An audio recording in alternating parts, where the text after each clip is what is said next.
I was standing there in my plain black dress, quietly holding on to my purse, when she appeared, dripping in diamonds and confidence, like she owned the entire ballroom. Without hesitation, she stormed up to me, shoved 3 empty champagne glasses into my hands, and barked, "Clean these. And get the lipstick marks off properly." She didn't even look at me. Not once. Just tossed the order and turned, like I was invisible. I opened my mouth to say something, to tell her she'd clearly got the wrong person, but the words didn't come. Something inside me froze. Maybe it was the way the room had gone just a little too quiet, or maybe it was the eyes. All those perfectly dressed people slowly turning, watching us, like I was some kind of sideshow. And in that moment, I knew what she saw. A woman who didn't belong. Someone forgettable. Someone beneath her. But here's the part that made it almost laughable. The one detail she and every other person in that room had missed. The man who planned this entire charity gala. The name printed on every invitation and hanging from every banner. He's my husband. And that, well, that's when things started to get interesting. You'd never guess how it all began. 3 years ago, I was just a librarian at the downtown branch, spending my days among dust-covered novels and the soft murmur of readers escaping into other worlds. It was calm, predictable, until he started showing up. Every Tuesday, without fail, this man would walk through the library doors like he had all the time in the world. No rush, no flashy suit, no loud phone calls like the businessman who dropped in for 5 minutes and disappeared. Eli wasn't like them.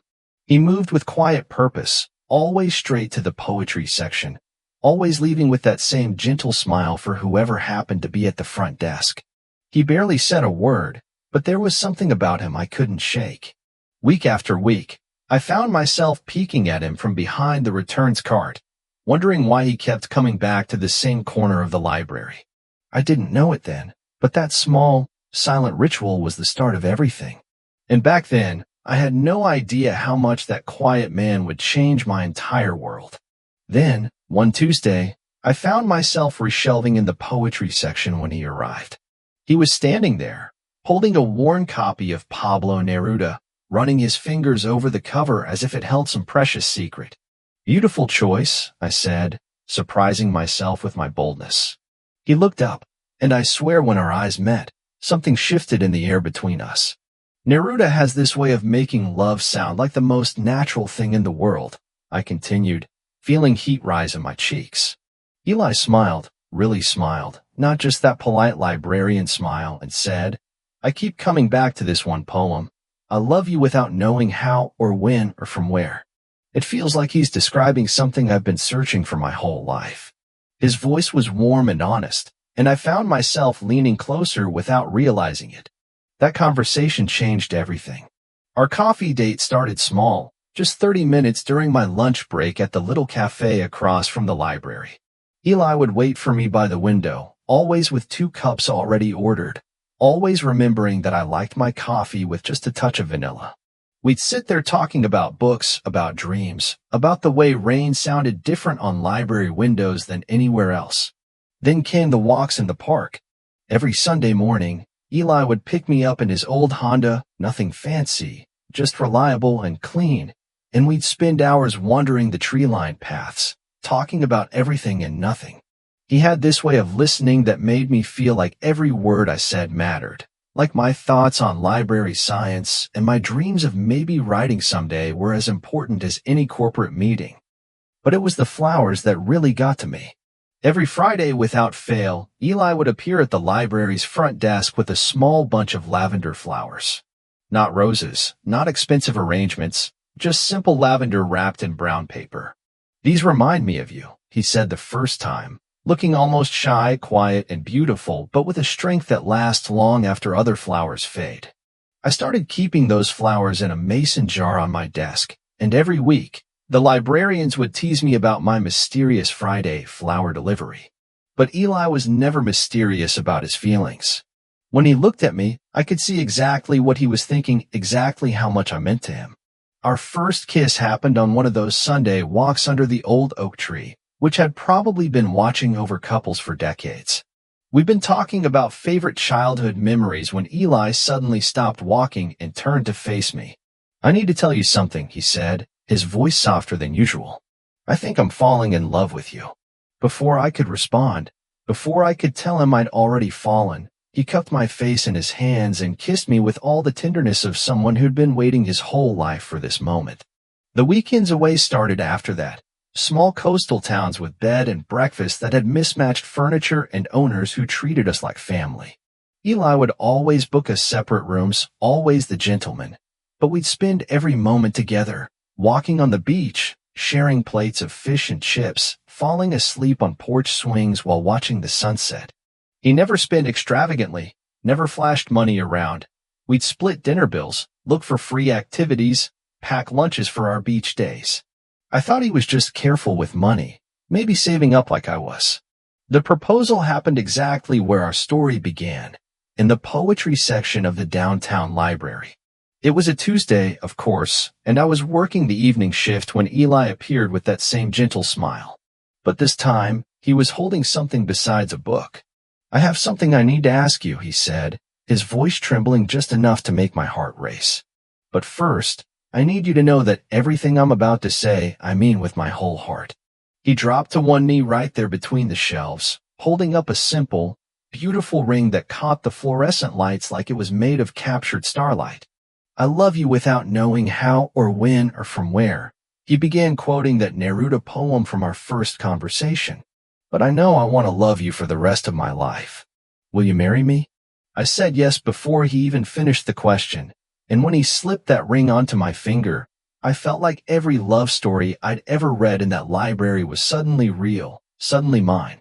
But then Eli took my hands and said, "Before we start planning our life together, there's something I need to tell you, something I should have mentioned a long time ago." His expression grew serious, almost worried. "I haven't been completely honest about what I do for work." That's when he told me the truth. Eli wasn't just some guy who loved poetry and old cars. He was Eli Richardson, CEO of Richardson Technologies, one of the biggest tech companies in the state. The man I'd fallen in love with over library books and coffee dates was worth more money than I could even imagine. I stared at him, trying to process this information, trying to understand why he'd kept such a huge part of his life a secret. "Why didn't you tell me?" I whispered.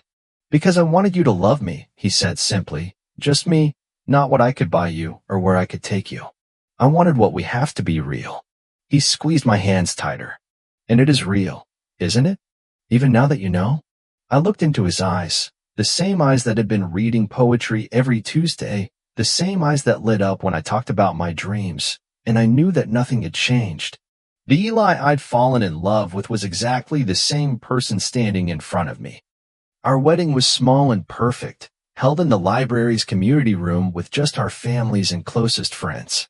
I wore my grandmother's dress, Eli wore a simple suit, and we exchanged vows surrounded by the books that had brought us together. When the librarian who'd watched our whole courtship unfold pronounced us husband and wife, I felt like the luckiest woman in the world. But as I stood in that ballroom 3 years later, holding champagne glasses I'd been ordered to clean, I wondered if I'd been naive to think that love alone would be enough to bridge the gap between Eli's world and mine. Tonight was supposed to be special.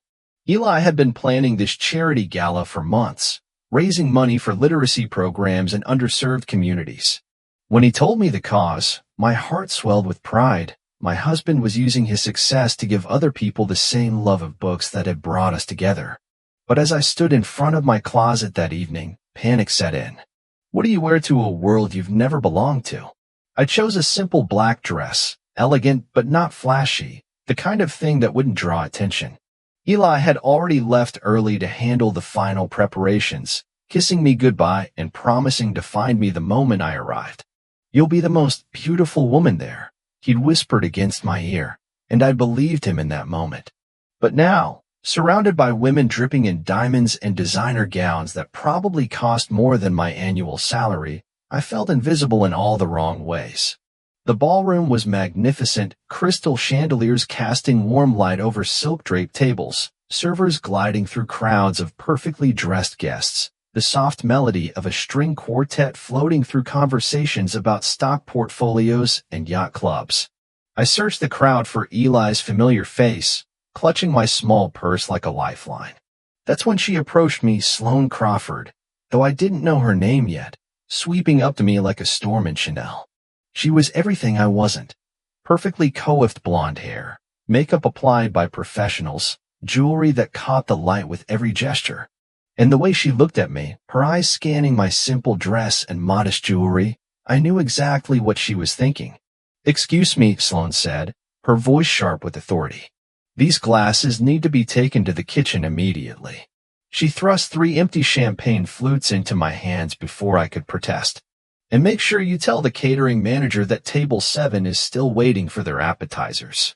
I stood there, speechless, feeling the crystal cold against my palms as other guests began to notice our interaction. "I think there's been a mistake," I started to say, but Sloane had already turned away, dismissing me with a wave of her manicured hand. Before I could set the glasses down, another woman appeared beside Sloane. "Oh good, you found someone to help," she said, eyeing my dress with barely concealed disdain. "Could you also clean up that spill by the bar?" Someone knocked over their drink, and it's becoming quite unsightly. More women joined the group, each adding their own demands. "The ladies' room needs fresh towels. Someone should check on the coat room. Make sure the valet knows my car is the white Mercedes."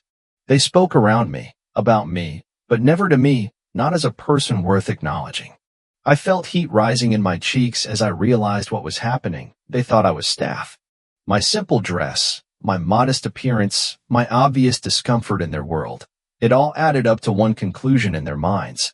I was the help. For 20 minutes, I endured their commands with growing humiliation. I wanted to speak up, to tell them who I was, but something held me back. Maybe it was the way they looked at me, like I was beneath their notice. Maybe it was the fear that even if I told them the truth, they wouldn't believe me. Then Sloane's voice cut through the crowd, loud enough for half the ballroom to hear. "Some people really don't know their place, do they?" She was looking directly at me, holding court with her circle of friends. I mean, look at her, just standing there. If you're going to work an event like this, at least try to blend in professionally.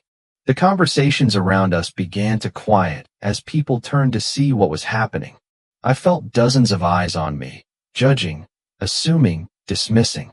My chest tightened with embarrassment and something deeper, a hurt that came from being invisible, from having my worth measured by my appearance instead of my heart.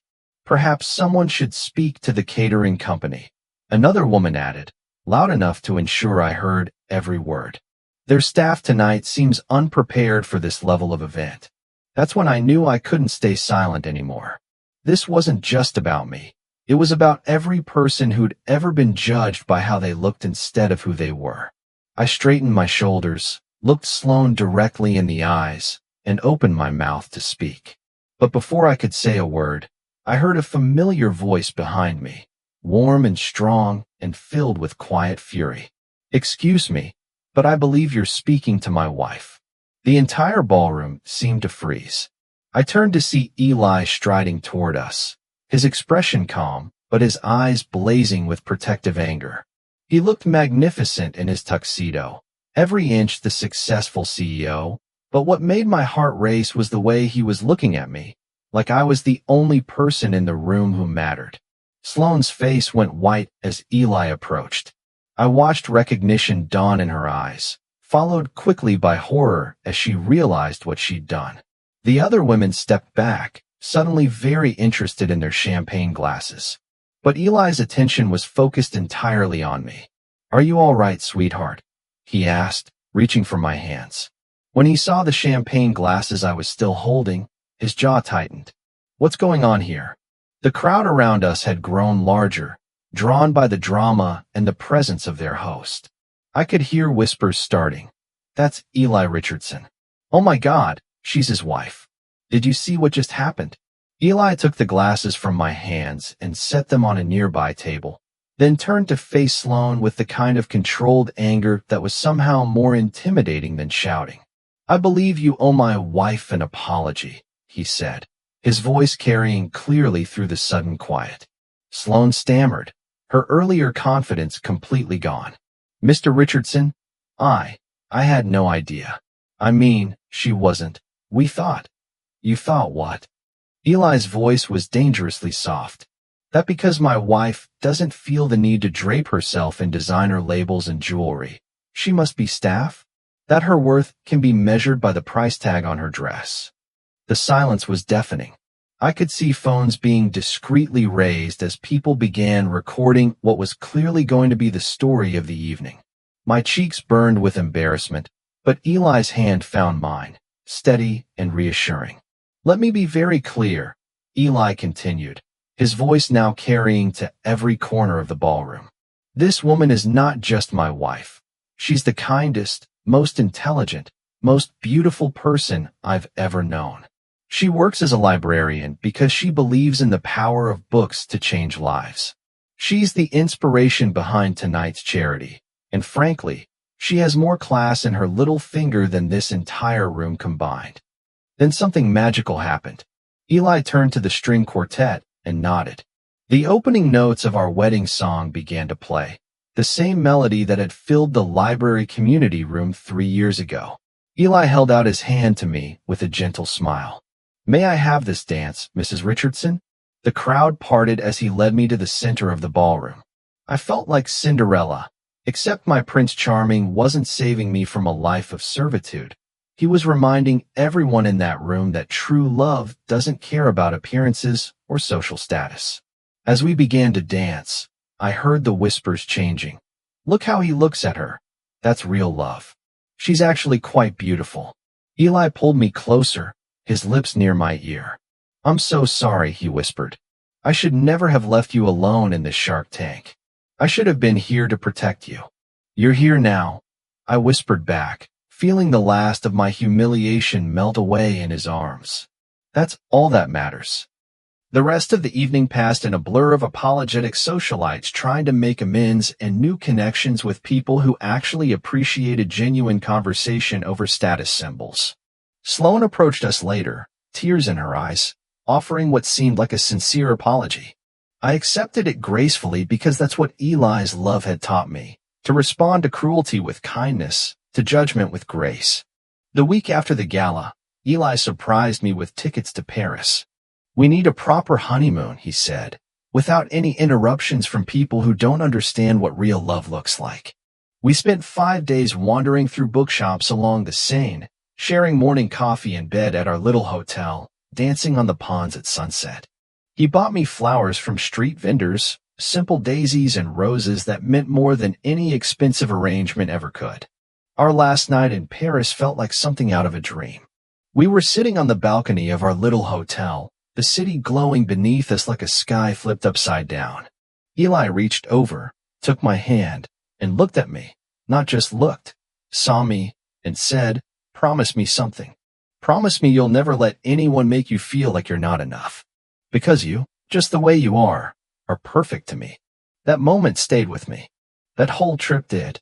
But more than anything, that gala, the night everything came to a head, taught me something I'll never forget. Real love isn't about trying to squeeze into someone else's world.